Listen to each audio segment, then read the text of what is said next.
Let's talk about Buck because the Jets. All right. There's so many emotions going on with the Jets game. I want to talk about Buck. All right, let's go. What do you got? Well, I mean, so I got a text today, like when the news broke. First of all, I thought like he announced that he wasn't going to do it, and now I'm hearing news that he was fired. So at first it was like, I was like, was this kind of like a I quit? Well, no, you can't quit because you're fired situation. Or was like it I the was opposite?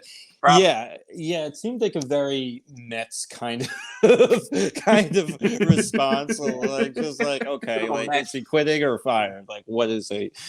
And then like I mean, just like looking at like what a lot of the fans. Well, I can say from what just my personal experience or my personal opinion is that I didn't hate him. I thought he was good. He's obviously, he's like an icon. And he's great. I don't think he was the problem. I don't think he was the problem at all. I think the problem was Steve Cohen, who, God bless him, for throwing his like entire hedge fund into this team. But like it's just like we just made like costly investments and like that just didn't return. Scherzer, he didn't return. Verlander, he didn't return. Like I think it's not him that's the problem. And if he was on another year, I wouldn't have been upset. It's more a lot of people say Epler is the problem too. That's probably more of the problem. It's usually the GM, right? Well, but I want to echo what you just said, Brian, is that he's not the problem. And in fact, it's kind of one of those things where it's not his fault that the GM and the owner spent a lot of money, but they spent it poorly. And then also traded away half the team at the deadline. Like, what do you expect to happen? That's my view. That's my view 100%. Like they were just trying to they were trying to do like a quick rebuild into the season, whereas they could have just like eat. Yeah. No, I think Cohen hopefully will be smarter with his money, going forward. I think Epler's got to be the one that's got to go. But and Buck,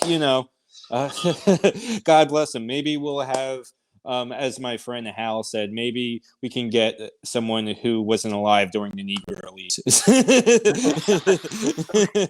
Way back then. Brian so far is 2 for 2 on the inappropriate comments tonight. I'm proud. I just want to say one more thing with that before we move on, which is this dude always manages teams right before they get good. Yes. It's happened to him like 2 or 3 times in his career. It happened with the Yankees. I think it was the Orioles or somebody else. So Brian, that bodes well.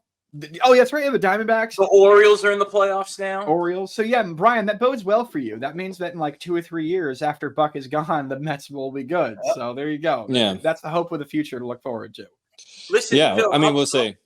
I'll take Buck back on the Yankees today. I'm fine with that. Even if it means 3 years of not winning and then they win 30 after that again, I wish he can get one with the Yankees just as redemption, but I'll take him. He's doesn't look like that's gonna happen.